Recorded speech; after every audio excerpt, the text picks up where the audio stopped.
Pauli का अपवर्जन नियम। ठीक है, क्या कहना चाहते हैं पाउली कि किसी भी एटम के अंदर किन्हीं दो इलेक्ट्रॉन की चारों क्वांटम संख्याएं कभी समान नहीं हो सकती है। तो मैंने कहा पाउली के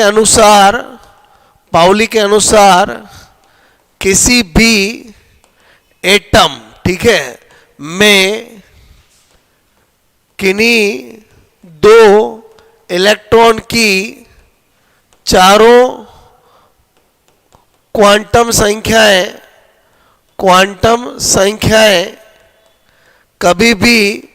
कभी भी समान नहीं हो सकती है। ओके, मतलब ये जो कहना चाहते हैं उनको मैं एक एग्जांपल से समझाना चाहता हूं कि जैसे हीलियम है, मैंने कहा मुझे ऐसा तो कम से कम एटम एग्जांपल लेना ही पड़ेगा जिसमें बोलो मिनिमम 2 इलेक्ट्रॉन हो।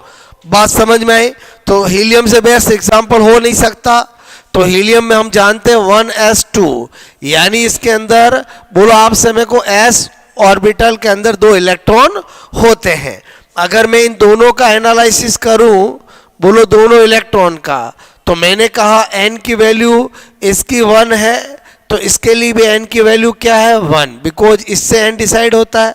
बिकॉज जो मुख्य क्वांटम संख्या होती है वो तो आपसे मैं कह रहा हूं आपके बोलो कक्षा की संख्या को बताती है, तो दोनों इलेक्ट्रॉन के लिए कक्षा की संख्या तो सेम है। ओके, फिर मैंने कहा इसके लिए L0, इसके भी L0, क्योंकि s उपकोष के लिए L की वैल्यू क्या होती है 0, और जब L0 होता है तो M भी क्या होता है 0। क्लियर?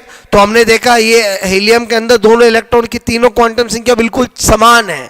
चौथी की बात करें चक्रण क्वांटम संख्या, तो मैंने कहा जब मैं s की बात करूंगा, अगर मैंने इसको प्लस हाफ कर दिया तो मुझे इसको माइनस हाफ करना पड़ेगा, या अगर मैं इसको माइनस हाफ करूंगा तो मुझे इसको प्लस हाफ करना पड़ेगा। इसका मतलब ही हुआ कि बोलो 4 क्वांटम संख्या तो कभी समान हो ही नहीं सकती।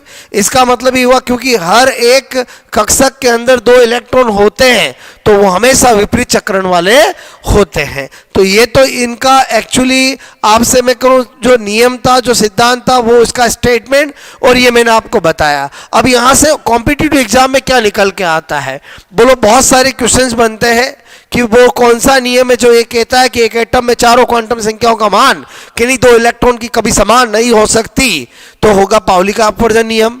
आपसे मैं कहूँ बोलो अधिकतम कितनी समान हो सकती है, तो 3 क्वांटम संख्याएं समान हो सकती है। अब आपसे मैं कहूँ क्वेश्चन पॉइंट ऑफ से देखें तो मैंने कहा क्वेश्चन नंबर 1 कि आपसे किसी बोलो एटम में किन्हीं 2 इलेक्ट्रॉन्स, ठीक है, कि बोलो 2 इलेक्ट्रॉन के लिए अधिकतम, ठीक है, अधिकतम कितनी क्वांटम संख्याएं, कितनी क्वांटम संख्याएं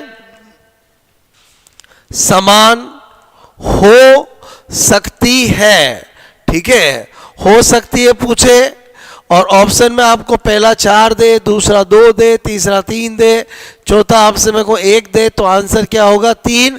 अभी आपको मैंने प्रूव करके बताया। इनके आप देखोगे तो मुख्य क्वांटम संख्या बोलो द्विघंसी, एजुमिथल ऑप्शन द्विघंसी, और मैंने कहा चुंबकीय, ये तीनों तो क्या थी बोलो समान थी, लेकिन जो चक्रण थी वो समान नहीं थी। क्लियर? बोलो आपसे मेरे को प्रिंसिपल क्वांटम नंबर इसकी सेम है, एजुमिथल सेम है, मैग्नेटिक सेम है, बट स्पिन जो चक्रण क्वांटम संख्या है वो समान नहीं है। इसका मतलब मैक्सिमम कितनी समान हो सकती है 3।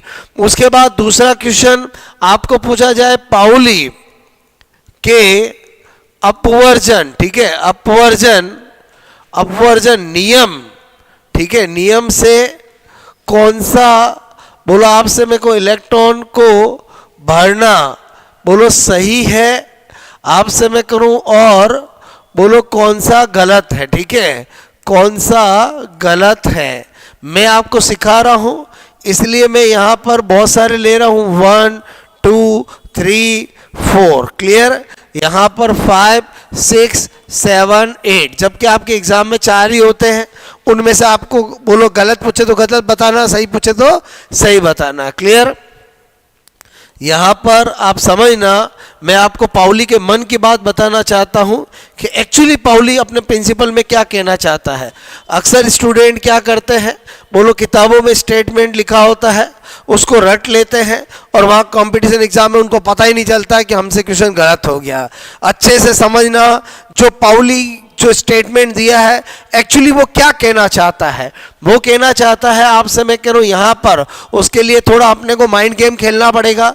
जैसे मैं यहाँ पर बता रहा हूँ, मैंने लिखा नंबर 1 ये लिखा, ओके ये लिखा, आपसे मैं कह रहा हूँ मैंने ये लिखा, ओके मैंने आपसे मैं कह रहा हूँ मैंने ये किया, ओके ये किया, यहाँ पर मैंने सपोज दैट ये किया, ओके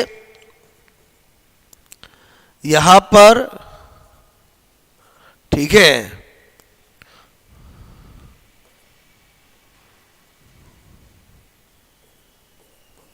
ये मैंने आपको यहां पर बनाया, ठीक है। अब अगर मुझे कोई पूछे कि पाउली के अपवर्जन नियम से कौन इलेक्ट्रॉन का भरना कौन सा सही है और कौन सा गलत है, तो अकॉर्डिंग टू पाउली अगर मुझे पूछे तो ये भी सही है, ये भी सही है, ये भी सही है, ये भी सही है, आपसे मैं कहूँ ये गलत, ये गलत, ये गलत और ये सही है। क्लियर? बहुत सारों के दिमाग में आया होगा, सर ये कैसे कर दिया, यहाँ पर तो सेम नहीं है, उल्टा स्पिन है। तो एक बात ध्यान रखना, पाउली क्या कहना चाहता है कि अगर मुझे गलत या सही देखना है तो हमेशा मुझे एक कक्षक के अंदर देखना, बोलो एक उपकोष में मत देखना। एक कक्षक के अंदर अगर बोलो एक ही इलेक्ट्रॉन है तो मैं कभी गलत हो नहीं सकता। और आपसे देखो, अगर एक कक्षक के अंदर 2 इलेक्ट्रॉन है, अगर उनका स्पिन अपोजिट है तो भी मैं कभी गलत हो नहीं सकता। मैं एक ही केस में गलत हो सकता हूं, अगर किसी उपकोष सब सेल के ऑर्बिटल कक्षक के अंदर 2 इलेक्ट्रॉन सेम स्पिन वाले हो तो मेरा स्टेटमेंट फेल हो जाएगा और मैं गलत हो जाऊंगा। तो अगर इसी बात को ध्यान में रखते हुए यहां पर देखें तो मैंने कहा एक एक इलेक्ट्रॉन बिंदास पाउली का अकॉर्डिंग सही है, ऑफबाउ के अनुसार सही नहीं है, बिकॉज ऑफबाउ जो होता है उसमें पाउली, हुंड, N+L रूल तीनों देखे जाते हैं। अभी हम पाउली के अकॉर्डिंग देख रहे हैं तो हमें ओनली और ओनली पाउली का नियम चेक करना है। बात समझ में आई? मैंने कहा यह भी सही है, बिकॉज अगर किसी ऑर्बिटल के अंदर, ये तो सब सेल है, बोलो उपकोष के ये कक्षक है, अगर इसमें 2 इलेक्ट्रॉन है, स्पिन अपोजिट है तो सही है। बोलो ये भी सही है, ये भी सही है। इसको गलत क्यों बोला? बिकॉज आपसे मैं करूं यहां पर बोलो एक ही ऑर्बिटल के अंदर कक्षक में 2 इलेक्ट्रॉन सेम स्पिन वाला है।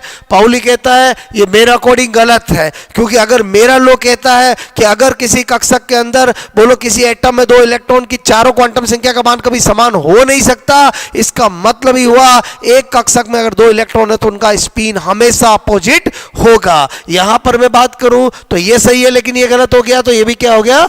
गलत। और आपसे सेम स्पिन आते ही गलत, यानी किसी भी उपकोष के किसी भी सब सेल के अंदर बोलो सब सेल के किसी भी ऑर्बिटल के अंदर अगर 2 इलेक्ट्रॉन सेम स्पिन वाले हैं तो पाउली कहता मैं बोलो वो गलत होगा, अदरवाइज हमेशा सही होगा। तो आई होप आपको मैं क्या बताना चाहता हूं कि पाउली का जो अपवर्जन का नियम है, जो स्टूडेंट्स जनरली किताबों में पढ़ते हैं कि बोलो आपसे किसी भी एटम में 2 इलेक्ट्रॉन की चारों क्वांटम संख्या का मान कभी समान नहीं हो सकता।